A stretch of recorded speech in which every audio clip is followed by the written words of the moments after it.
Ilang taong ka na, wala ka pa ring anak. Baog ka ba, pare? Mag-anak ka na, pagtanda mo, walang mag-aalaga sa'yo. Ito yung mga kadalasan tanong na naririnig sa mga kamag-anak, kaibigan o kung sino-sino man. Pansin ko rin lahat ng classmate ko sa high school ay may mga kanya-kanyang pamilya na. Pansin ko rin dito sa lugar namin, mga 16 to 20 years old may sari-sariling pamilya na rin. So, konti na lang talaga kaming natitira, no? Ano ba, mga baog ba kami?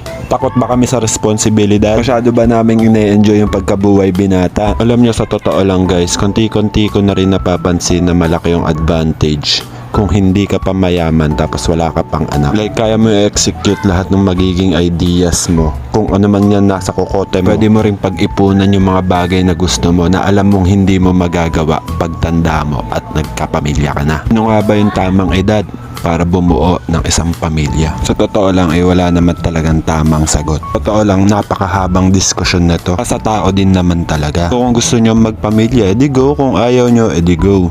Basta make sure nyo lang yung magiging desisyon nyo ay wala kayong papahirapan na ibang tao.